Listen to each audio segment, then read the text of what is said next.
Hey everyone, today we are sitting down with Trey Mitchell with Multifamily Socal to talk about the Long Beach apartment market, which has been very strong, and we're excited to be doing some deals here led by Trey, and we're just grateful for his time and insight. So Trey, thanks for joining us and sitting down on the couch. Thanks for having me, man. Absolutely.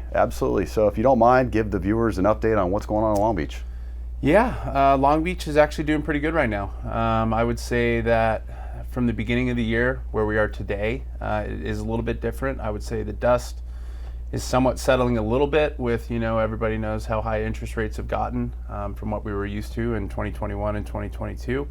But today we have about just over 50 properties on the market that are 5 units and over. And probably I'd say plus or minus about 10 to 12 deals that are in escrow. So really, it's not like it's come to a complete halt. Mm-hmm. It's the market's moving the fastest it can, I guess. Gotcha. And you're on the phones with a lot of owners, talking with folks, Mm-hmm. talking with lenders, talking with investors. What are you hearing out there? It's obviously more difficult to get deals done. We have seen a softening in cap rates that is a benefit to the buyer. However, with that benefit, it still is difficult to make deals pencil. So right now, in regards to the transactions that are taking place in the market, Mm-hmm. It's been a lot more difficult for us agents and also ones that are providing the debt to really get deals to pencil.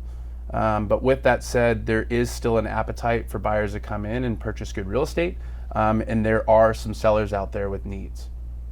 Gotcha. And we're doing deals, like you said. We're out there putting stuff together, led by you. Talk to us about what's selling right now. I would say in regards to what's selling, good real estate, ones that have been recently turned within the last, I would say 12 to 18 months. A lot of those are trading right now because those are providing, the best options for loans. When you're looking at, having to hit a 120 to 125 debt coverage ratio, with interest rates being at like 6%, we just put a deal non-contingent, 7 units up in North Long Beach for actually a record price at $328 a door, Mm-hmm. $400 a foot, with a very favorable cap rate for the buyer at 5.8%. And that one they got, I think it was 6.32% interest rate, 5-year fixed with a 3211 prepayment penalty, and they were able to hit a 61% loan to value. Wow. Yeah. So, and we say wow, and that's still low and compared to what we were noticing in 2021. So with that said, that's what we're seeing with turnkey deals. Those are the ones that are probably trading the most. But that goes without saying. The Juanapero deal that we have in escrow, that should be closing here in the next couple days, a 16-unit deal, built in 1987, great location. Rent roll was a little low. However, with the building and what it was offering, we were able to get a discount for the buyer that came in.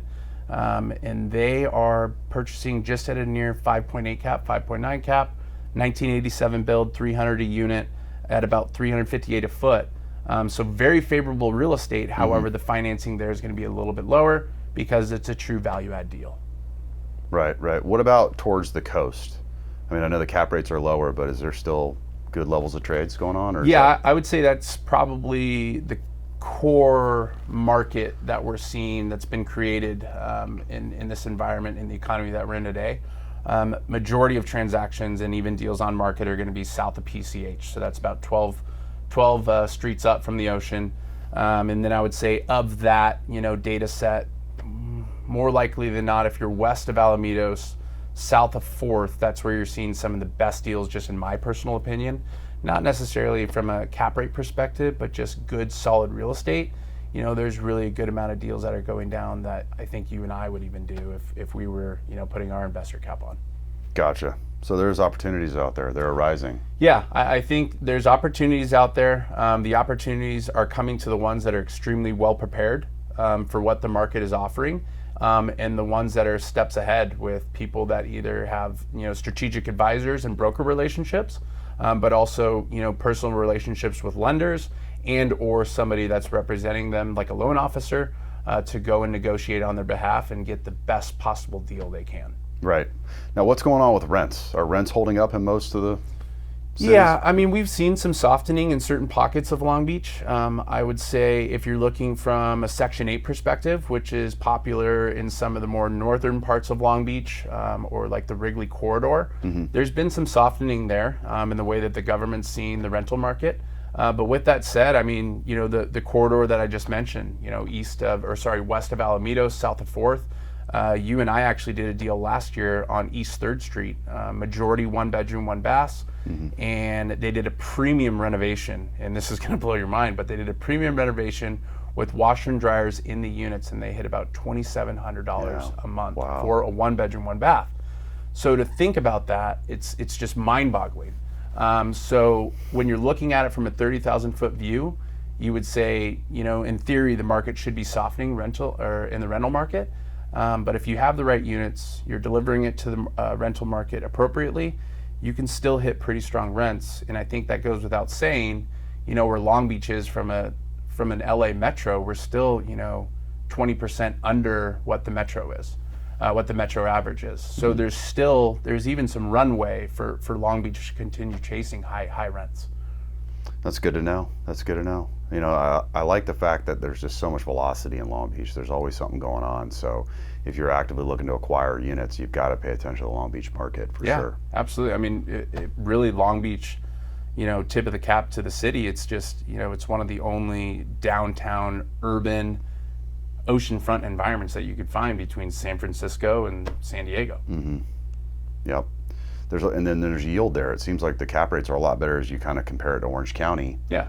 I mean, we're not getting close to 6 caps for 80s product all twos. No, right? I mean, and those are case by case basis. I mean, right now Long Beach is probably averaging plus or minus a 5 cap, and that's just from the data set that we've gotten from Q1 and Q2 of 2022.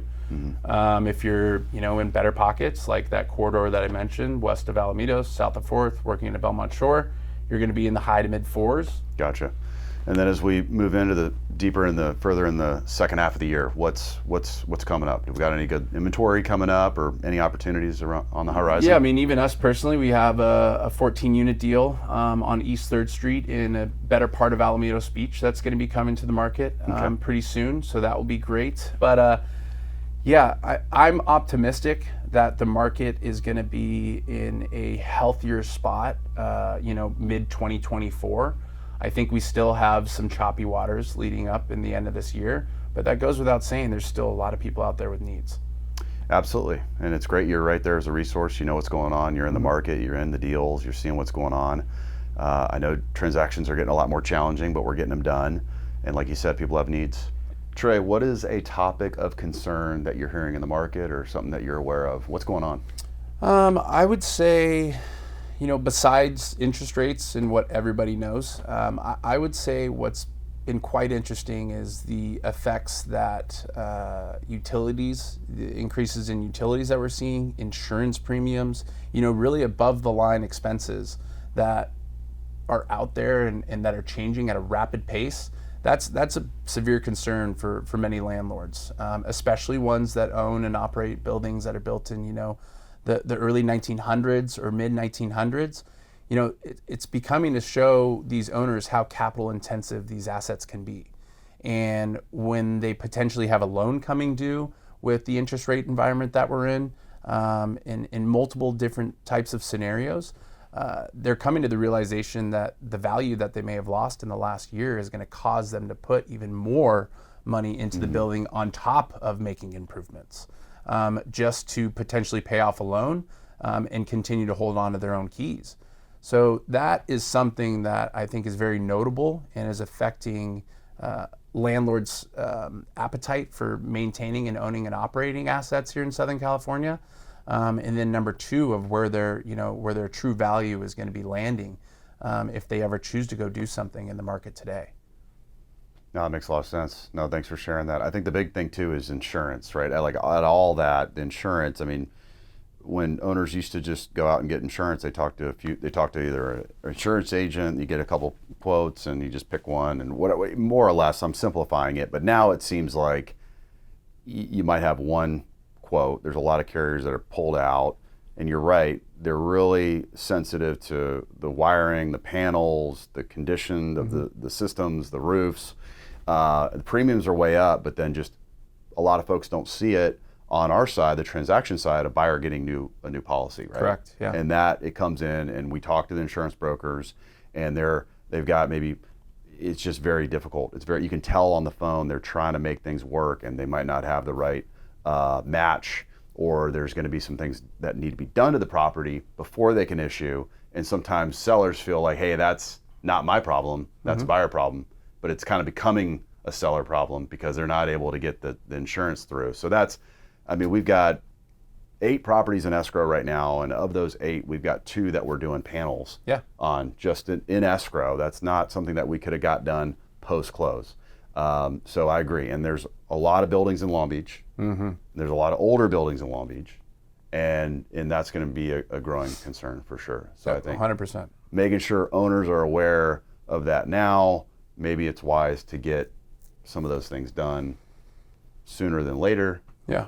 Might be a good idea. And I think to that point, the owners that are continuing to improve their assets, and then also the owners that I've come to the realization, even in advising them, of saying, hey, you know what, it's going to be okay for you to keep this asset, are the ones that have been most proactive as they've owned and operated the assets, and continue to do so, and also have a plan for many years to come down the road.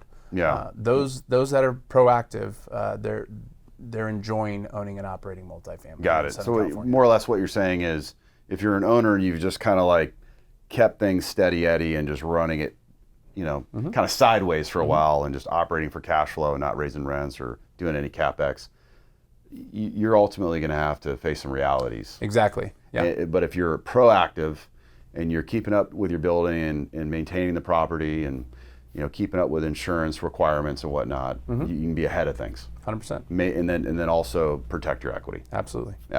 So I know as with brokers, there's always a learning curve. There's always something new. And now we feel like we're like, quasi insurance agents or like electricians. And there's always so much. So we know it's a lot for us. We know it's a big burden for owners. There's always something the next thing you got to be aware of. But we just want to make sure everybody here is informed. So if you need to get an insurance agent, we've got some relationships we can provide you, or an electrician. Those are things that Trey and I can provide as well. So if somebody's in the market, if it's looking to acquire units in Long Beach, if it's just knowing the value of your property in Long Beach, we're doing a lot of valuations right now. We're updating people with information. Trey's your contact, your go-to.